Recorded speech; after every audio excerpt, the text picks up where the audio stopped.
And welcome to BCB Live. We're the safest station in the nation. Drive Safe Dave. It has been a minute since you and I have been on that set together. I know. We've got, I think we've bounced back and forth over the last 2 weeks, right? It's been, you had people in, you were sick a couple of days. I've been out working and traveling and Never non-stop labor, solid labor. Solid labor going on right here, and you know, it's good to be able to come back in here and sit with you and get caught up with what's been happening, because I know you're this has got to be your time to shine. We're talking politics, we're talking, you know, anger and fighting and bickering, and I thought, boy, Drive Safe Dave, this has got to be right up your alley. How much of that the election did you watch last night? 3 hours and 20 minutes. I watched a lot. I probably watched 3, you know, early though, and I started really watching like at 5:15, and it's just like, there's really nothing there. None of the good stuff comes out till it's like bedtime. Well, right? That's yeah, when, I mean, except for Florida. Florida was pretty exciting, I'll tell you that. It was hard to decide. Miami-Dade going away early. It was like, golly. You know, they really don't like some of the guys down there. So they really like to stand back a little bit because they don't want to get into it, but until the polls actually close, right? So, and as the polls closed and it moved west, you got to talk a little bit more about each area as the polls closed. And I'm a big fan. Let me tell you, I love it anyway, but I like flipping between the stations on that. And I tell you, it seems like, Dave, and it really does, like this is the one time that you really can't, I mean, it is what it is, right? Here's who's going to win, who's not going to win. All they can do is say why they think it happened. It's not as, it's not as bastardized as it is every other day. I really don't believe so. I believe you hear the things, they talk about it, how so-and-so did a better job, they didn't like this guy. They talked about the guy in Florida, how he's been a Republican, Democrat, independent, he's lost. He just keeps losing. When's enough? At some point, I'm done. I saw, and what I did want to say is I was watching a little bit because I think we, as Americans over the last few years, have gotten really fed up with, I lost, I shouldn't have lost, and then this anger and these upset. But I'll tell you, this year, I saw way more, I would guess, professionalism in going ahead and saying, hey, congratulations on But my hasn't opponent. a lot of that came from mainly on the presidential side? I mean, I'm not just talking Trump. I'm talking the time before that, right? That was Florida once again. Absolutely. You know, going back, and it's just, there's always something on that. And to me, it should be fairly easy. I mean, either you win or you lose. You lose, go out graciously. And I will say, though, you've heard I mean, at least when I watched it, I heard about three or four different commentators, you know, from the different stations saying, hey, you know what? If you win, you win. If you lose, go out graciously. Just go out. I mean, that'd be like a football game. You lose the game, and maybe you believe you crossed the goal line, and you're going to sit out there until we won. I mean, you lost. It is what it is. It's over. It's over. Move on. And I saw a lot of that. Actually, saw a lot of that on both sides of the aisle yesterday. People saying congratulations to congratulating the other opponent, and then saying a hard-fought battle and going on, and then bowing out. Yeah. So for the listeners out here, Dave, I think it's important. Does it get easier the more you lose in life? I don't know.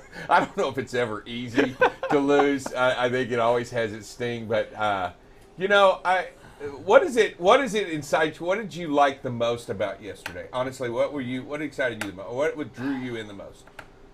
You know, I was interested in New Hampshire. Okay. I thought that kind of got me. Pennsylvania. I'm just saying right now, I believe that I could have ran in Pennsylvania and won. I mean, there's nobody. I don't even know who's the Democrat. Fetterman. There's nothing to like about that guy. And then you have him going against a TV personality in Dr. Oz. I'm saying, is that the best we have? Are you telling me Pennsylvania? Because, you know, it's ridiculous if that's the best we have out there. Anyway, I found that interesting. I found Georgia. You know, Herschel Walker country on top of it, right? Yeah, it's gonna be a runoff. Nobody's gonna get 50% of that vote, so that won't even be decided until December 6th. So who wins that vote? I was wondering that. I tried to look that up. Georgia. Who wins that place on the runoff? Who does that? It's got to favor who? It's probably got to favor the Democrat because do you think so? Because the Libertarians, I can't see the Libertarians sliding over to the Republican side in their vote. You know what I mean? If you're left with one or two choices. I mean, I don't know. It is what it is. It's a runoff. It's split right down the middle. I mean, that's why it's just your opinion, Dave. I know for those of you who are new to BCB Live, this guy will never give his opinion on anything. I will. Anything. And it's not like anybody even watches this thing. I'm saying this isn't the one time you can do it. Give your opinion. Say what it is. Who wins it? I think it favors the Democrats. All right. So you win then. So no, I'd say. I can't even give an opinion without being labeled. No. You labeled me. I don't even know why I called you a winner. I called you a winner. I'm sorry. Hey, let's look at what's going on. Drive Safe Dave. We talked and some big fears that Sir Rick had throughout the years that the volume was going to scoot down to that 10,000 mark. And Dave, it flirted with it. It's kind of back up, but it's under 11,000, closer to that 10,700 mark. Dave, I'm telling you, we go back to just a month ago. Look at where we are. I mean, a month ago, we're pushing that 11,000 mark, almost 12,000. I felt okay with that. And then yet, in the last 4 weeks, boy, it has plummeted down. And this is peak season. Right now, we're in that season right now where we're supposed to be ordering. But, Dave, what's going on? Yeah, it's not looking good. I'll tell you, it looking sad. And that further south, I'm hoping this trend line starts to move up as we get closer to Thanksgiving. Yeah, and I think we're going to get some false hope. Right now, we still have inventory levels sitting very, very, very high right now. At some point, we will release them. But, Dave, you go back to a year ago. What a difference, right? I mean, you think about this time last year, we were just thinking about, man, we can get anything. The trucking companies, right. They were king. They had it all. The shippers, you all were just like, man, how come everything costs so much, and how come everybody keeps buying it still? Well, Dave, we lived in a world too where we had a lot of free money coming in, right? Yeah, it just kept coming in. It's like, man, you need more? This is like the Tooth Fairy every day dropping in bills. I'm talking big bills coming in, right? It was crazy. But here's reality right here, Dave. Again, freight shipment continue to go down, and when that freight volume goes down to where it is, Dave, hey, guess what? Nothing gets rejected. Rejection rate's at 4.28%. That means that 4% of the freight, and it's not super heavy, it's heavier than it normally is getting rejected, meaning we're all fighting for that same spot market, which means what, Dave? That I'll tell you right now, the rates are low. Yes, they are low. They're low. Low on the spot market. So you saw a year ago volume up there at 16,000, high volume, and Dave, 20% of that freight being rejected. So today, freight's much lower, and only 4.28% of that being rejected. Not a lot to fight from. Shippers, great time for you to go back to your carriers and make sure that you have that right rate in place. Exactly. Carriers don't say no to anything. You're going to get it. You're going to sell it. You're going to make money on that freight. When we go back and we keep looking, Dave, and we go back to say, okay, well, what's going on right now? Well, from a contracted rate perspective, again, this is overall, we are still sitting at about $2.67 a mile. Now, listen, it's not what it was at $3, $3.10. It's not what it was. But, Dave, when I do say this, and I stress this, is that it's still higher than it's ever been in the history of trucking at $2.67. Dave, normally we're down here at $2, $2.09, call it $2 a mile. You're still 60 cents higher a mile. Correct. But you know what? You have higher truck payments. You have higher payments to your employees, right? You have a lot of fixed costs gone way up, maintenance up. You need that money. But I am saying that, you know what, from a contract perspective, you're hanging in there right now. You're not doing too bad. Who's hurting right now? Well, it's pretty simple. It's that person living on the spot market, that independent contractor, that carrier at 25, 50 trucks, maybe even 100 trucks and smaller. That spot market going for a cool $1.74. $1.74 a mile. Again, Dave, we go back and we talk about a year ago, right? A year ago. See if it'll hop in here. Here we go. A year ago, somewhere up there. What is that? $2.92. $3. Yeah, $3 a mile a year ago. Today, $1.74. Now we can go back and look at 5 years ago, and you kind of look like you're kind of in that realm, right? $1.74 is about normal. However, what's not normal right now is the fact that fuel is so stinking high. We go and look at fuel right now. Let's just break it down to 5 years ago. Normally, $1.74 was the rate. We were always paying right around here. Let's see if I can get my arrows on. So we were normally paying, what is that? $3. $3 a mile. Today, $3 a gallon. $5.41 a gallon.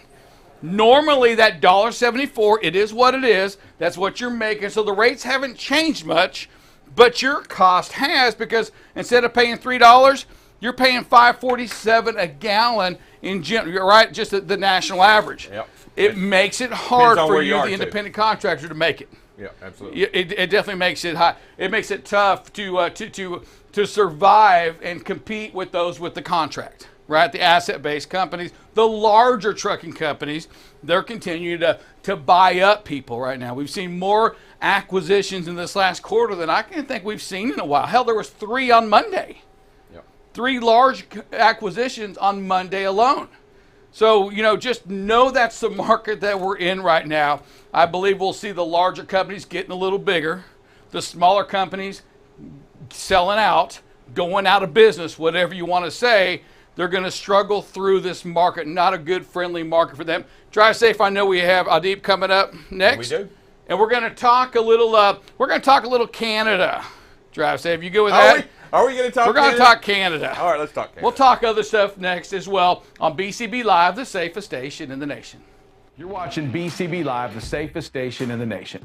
BCB Live covers freight. Here we are now at 21% of record freight being rejected. News down in Texas. We're going to talk a little bit about this. We had another $1.5 million seizure. If ever there's a time to do a pre or post trip, it's if you're doing something wrong. Weather, traffic. Hey, good morning, everybody. Welcome to some traffic and weather with Buckle Up Bob. You can kind of see where the visibility can be compromised a little bit. Again, right where that rain is. And most importantly, safety. One of the things that we must do is make sure that safety is the number one thing that we focus on. Going into an intersection yellow is not the way. That's to clear an intersection, not to enter an intersection. Tune in weekdays from 7 a.m. to 8 a.m. Central Standard Time. You can watch BCB Live through LinkedIn, YouTube, or Facebook. So what are you waiting for? Subscribe today and follow BCB Live.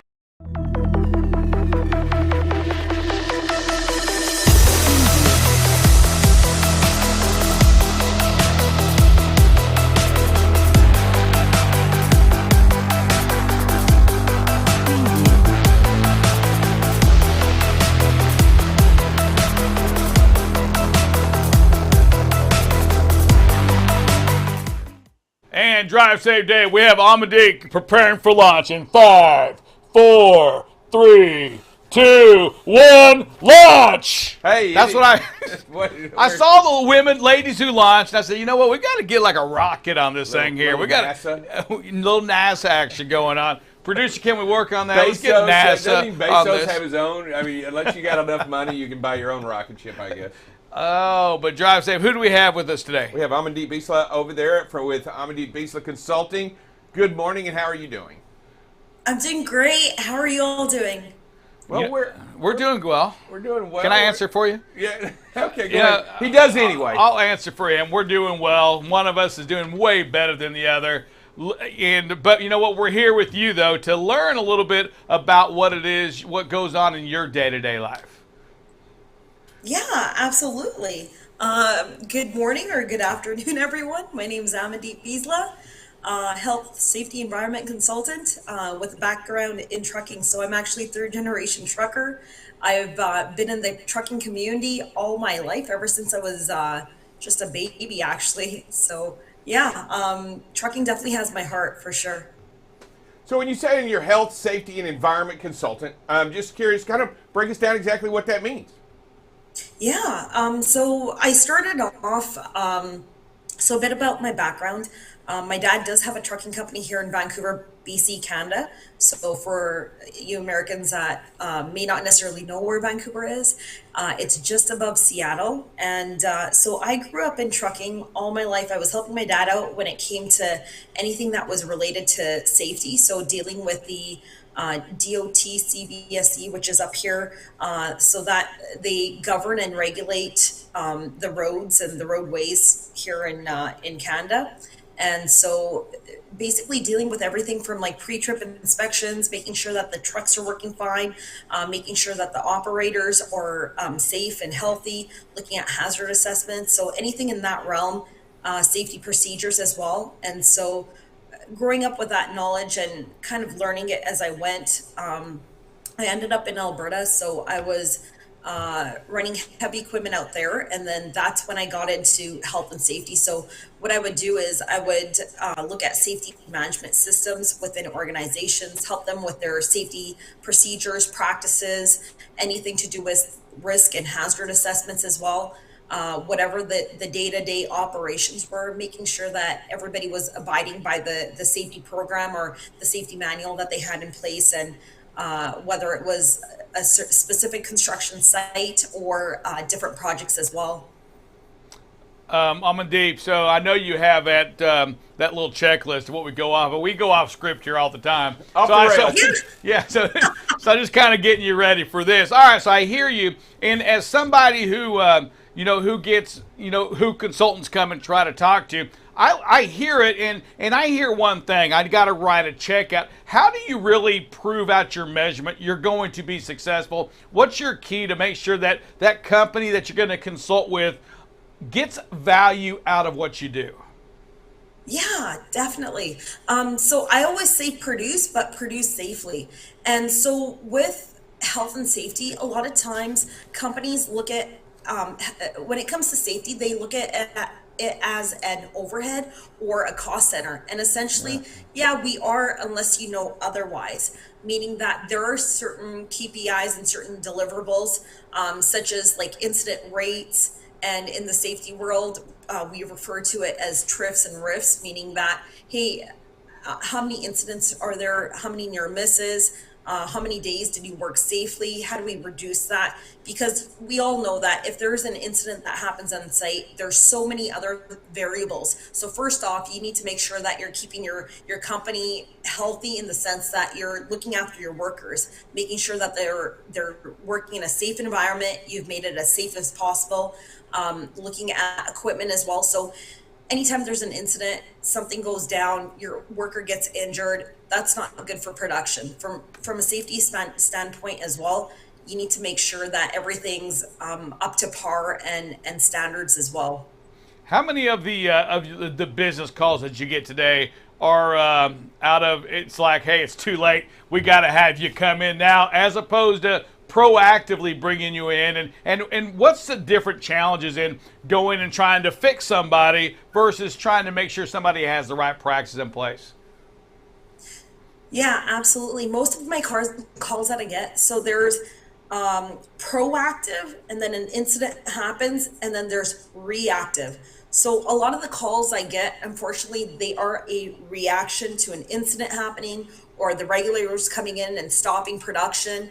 And so what happens there is I assist them and I consult and I advise them on how to go about. I also try and educate my clients as well. Unfortunately, with the smaller companies, they just simply don't have the finances to back them up compared to the bigger companies. They don't have the support. They don't have the resources. They don't have very much in place in terms of systems as well. The bigger companies, when it comes to trucking, when it comes to construction, those are kind of the arenas that I play in, or the industries I'm a part of. They have that funding. They have that money to back it up. They have teams of safety. And so they have safety management systems, pretty robust, everything's in place. And so going back to the original question, yes, a lot of times people do call me, but it's more so reactive, or something's happened or on the brinks of happening. And when I say happening, I mean either an incident or a high potential near miss or something that's unfavorable. Yeah, I mean, to me, it's almost like a Band-Aid. You don't really need one. till you actually need one, right? Until you put it, you keep them in the drawer somewhere, but you don't actually go get them until you actually have a cut.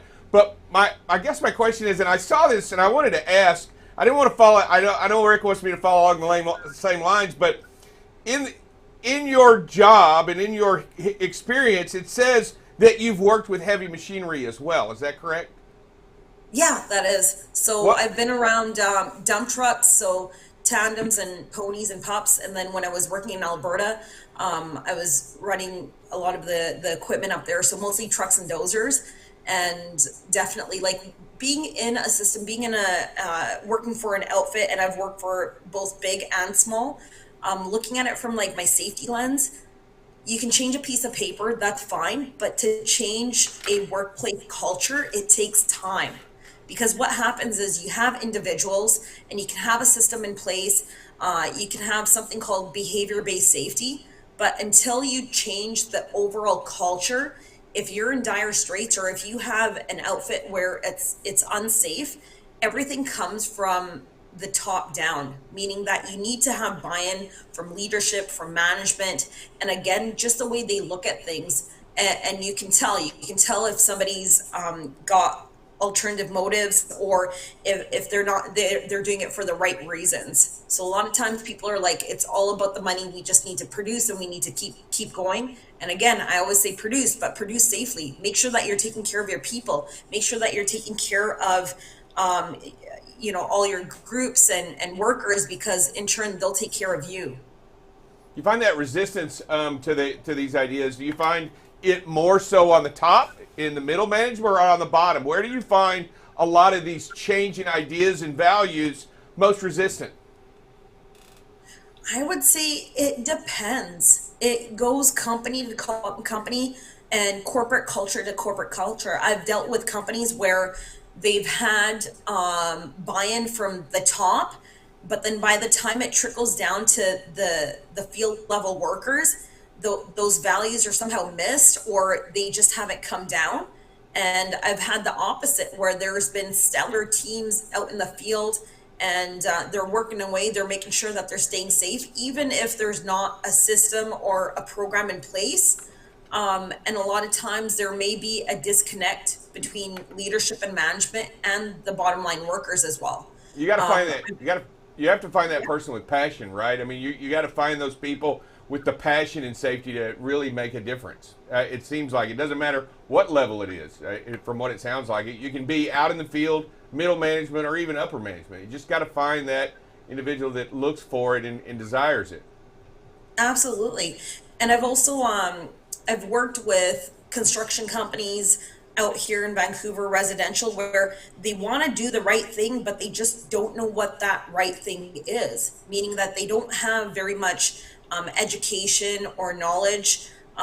There's language barriers as well, and I experienced that firsthand. Even though I was born and raised in Canada, I never learned English till I was 6 years old, because we predominantly spoke Punjabi at home. And even though we spoke Punjabi, my dad would still point out what was right, what was wrong. He would always tell me to buckle up. And like, I have memories of when I was like 8, 9 years old, where he's making sure that I'm staying safe and I'm doing the right thing. And like, he would teach me everything. And he'd be like, hey, whenever you operate your vehicle or drive your car, before you do, you have to do a circle check. And I never knew what that was until the light came on later on in my teens, and now I apply it in my everyday real life. But having, again, those values instilled from a young age. And another reason why I feel so passionate about giving back to my community is because I saw how my parents and my dad struggled as an immigrant, and I just don't want people to experience the same pain and the same struggles that my parents went through. So a lot of times I see these construction companies, and a lot of time they're mom and pop. They want to do the right thing. They just don't know what it is, or they don't know how to navigate through the regulations, through the law, and what that looks like as well. So I really do feel for them. I sympathize, and they may not necessarily have the support. Do you do any consulting work on this side of in the United States? I worked briefly in Washington State, so it was for an outfit that would move like structures such as buildings.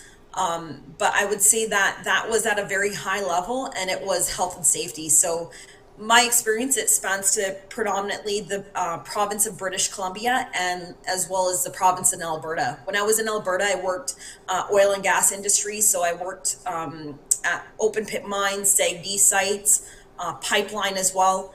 I did a brief project in logging and forestry, so more so in Canada. I Gotcha. recently came out to Tradeswomen Build Nations in Vegas. That was a couple of weeks ago. And I got to socialize and connect with tradeswomen in the States and America as well. So that was a phenomenal experience. And I asked that question, I guess, and so maybe it'll go back to your work in Washington or even with some of the people you connect with in Vegas. What are some major differences, say, in Vancouver and on this side, in the United States, in how that you look at safety? Great question. I would say I'd probably classify it, I wouldn't say the same, but very similar. I've worked with Americans up in Fort McMurray, Alberta before, and their viewpoints, I've shared experiences and stories, and I've talked to a lot of them. I remember working with some iron workers from down south, and how they were talking about how we have better systems, safety systems in place, how we're pretty thorough. There's a lot of documentation. From my understanding, there's a lot of legalities around health and safety, especially with OSHA down in the States. I do join meetings with the ASSP, which is the American Society of Safety Professionals, and looking at certain things. Though safety, it comes down to the same, the fundamentals of building blocks are all very, very similar. I find that there may be a cultural difference. And when I say culture, I'm talking about workplace safety culture. I know there's a lot of punitive measures that are taken in the States, whereas with speaking to British Columbia, we have the Workers' Compensation Board, also known as WorkSafe BC. They'll come out and they'll try and educate a lot of companies and work with them. You find that, and as we talked a little bit about your personal experiences, how have you drawn from the differences that you had in your family going forward and now going into the business world, and you've experienced a multitude of environments, it sounds to me. How have you taken from that and given to the other?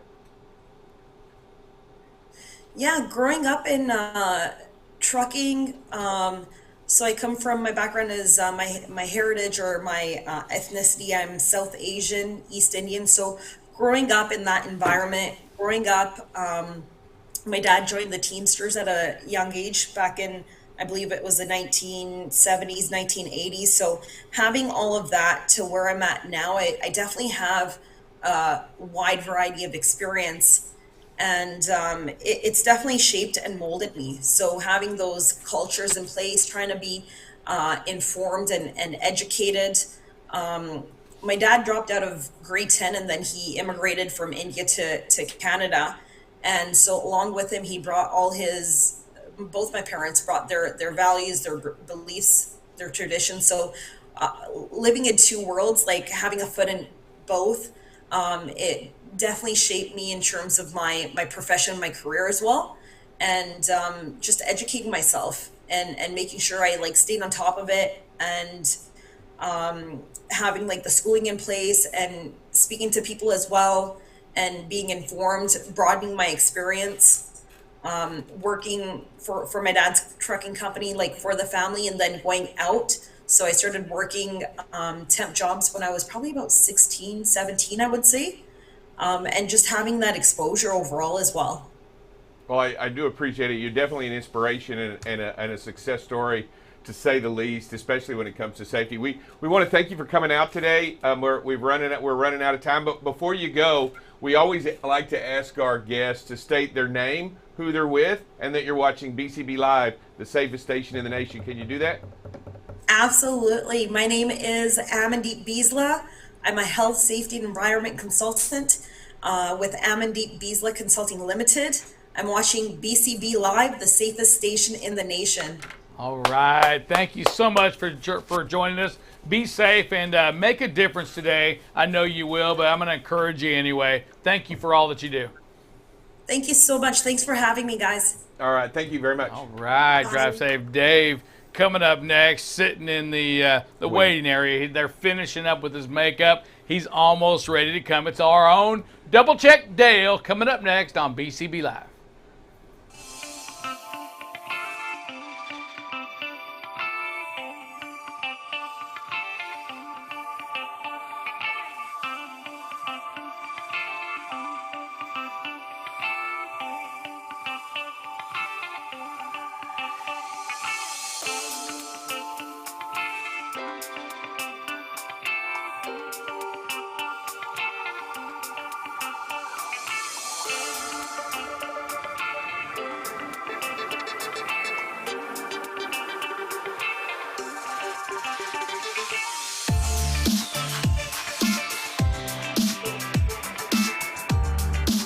All right, we're back here on BCB Live, the safest station in the nation. Drive safe day, along with Double Check Dale. How's the makeup look? Look okay?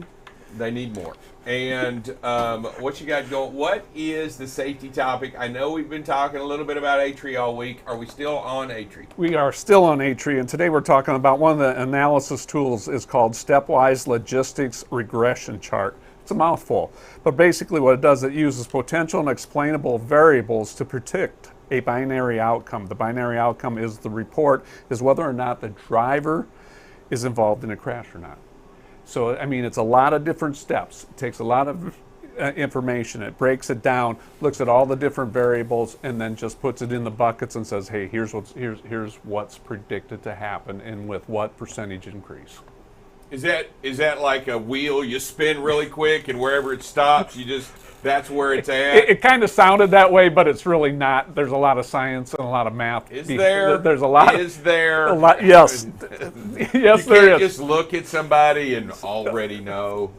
No, you can't just look at somebody and already know because, it's about predictability. It's about behaviors, and that's really what it comes, at the end of the day, we look at root causes and we look at behaviors, and it's genuinely the behaviors of a driver, the core values and beliefs that really help predict whether that driver's going to be involved or not. Yeah, and this report is on the ATRI website. You can go to atri.org and look at and find this report and understand and read a little bit more about it. It's about a 35-page report? Yeah, it's pretty lengthy.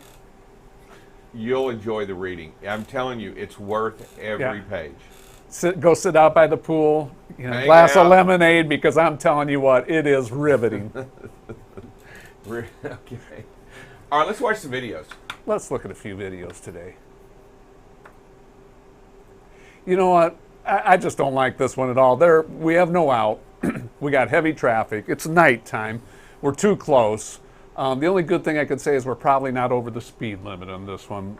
Just got to recognize that we're in a bad situation and take some steps to get in a better situation by slowing down, backing off, and creating some space. Yep. Out in the hammer. Yep. Just, we're not going any faster, folks. We can't make them go any faster. We're just putting ourselves in a situation if something bad happens, when something bad happens, we have no real out here. And so create that space, and we're over the speed limit. And so think here, we scrub 2-3 miles off of it, we're not too close. Yes, the over the speed limit rule always applies. Speed and space, and when you're over the speed limit, it's like, woo. Slow down. Do we need to tell you to slow down? Slow down. All right, next video. Is this the same video? No, this is not. Last one was on 3 lanes. This is on 2 lanes. And again, it just comes up as too close. It's nighttime. It's dark. Vision's limited. We're still too close. That's why I asked. We're just too close. Yeah. It's the same video. Day or night. It's the same video. We're too close. Next video. Uh-oh. No! Don't do it! I don't even think we slowed down. I really don't think we slowed down. No. We see this, yeah. Just, what does stop mean? Oh, I know. Stop means stop. Well, what are they going over? A causeway here? What? is this? You know, trying to make the ferry? I mean, it's stop, and you just gotta, you know, no matter where that stop sign is, wouldn't you it got put up there for a reason. I mean, to protect lives, to protect property, to protect yourself. Why would you stop? Because it's inconvenient?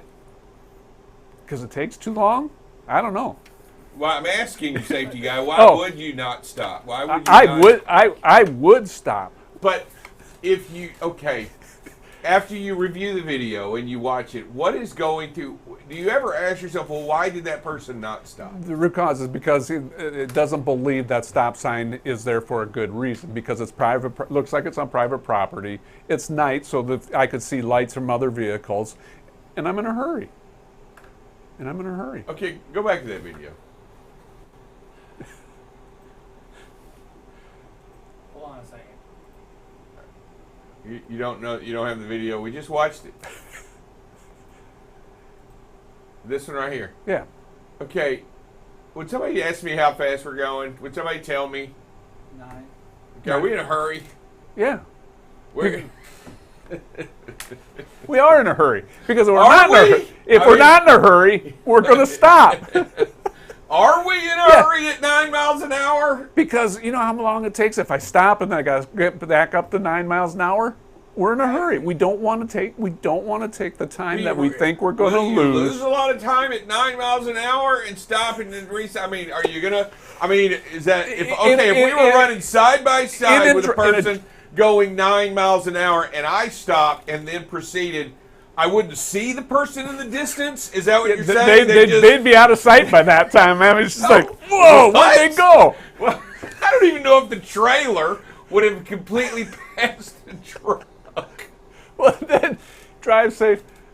Why wouldn't they stop here then? That's what I'm asking well, no, you. You did not like my explanation for it. In a hurry. I did not like in a hurry here. You know what I think it is? Enlighten us. They don't believe in stop signs. All stop signs or just that one? Well, if I can only paint a picture for you from that one, I would go all. But I'm telling you, that one they don't believe in. Agreed. And we've got to figure out, how do we figure out as a team, as a group, as a people, and as a culture, and as an industry, that those things are important? How do we change that, safety guy? Well, first thing we do is we educate. We show them. We make them aware, because some drivers have said, and I haven't talked to that one because this, just got sent in, but some drivers don't believe that stop sign was there for a good, valid reason. What? It's private property. We're going into a facility, and so why wouldn't so they don't believe they're going to get a ticket? Probably. Because it's private property? Yeah. Is that why they don't believe that they're subject to a ticket? The subject to a fine, or what's the penalty going to be? So that's the reason we obey the laws, because of the penalties? Or because it's the right thing to do? That's the a right philosophy. Thing to do. The right thing to do. And here we are. And the only reason I mention that is if you have an opportunity to think about it, you see a stop sign today, look at it, understand what it is. You're going to see one today out there. I don't care if you're in a four-wheeler. I don't care if you're in a big truck. And I don't care wherever you are. You're going to have an opportunity today to stop at a stop sign. Yeah. And understand why it's there. Whether it's in your neighborhood, or whether it's someplace you've never driven before, whether it's leaving a parking lot, the stop sign is there for a reason. And I've done it. I've run a stop sign in a Walmart parking lot before. Yep. And I'm just saying it's not worth it. I've done it. I don't like that I did it, but I don't do it anymore. And by the way, you will get looks of everybody in the car. So did you go through about 9? Why did you go through it, Dave? Why did I go through it? At 9. I mean, were you afraid of losing time? I was in a hurry. At 9 miles an hour? I'm just kidding. I'm just kidding. I know. All right. Hey, I hope everybody has a great, wonderful day here, and always come back. We'll see y'all again tomorrow at noon on BCB Live. The safest station in the nation. Bye, everybody.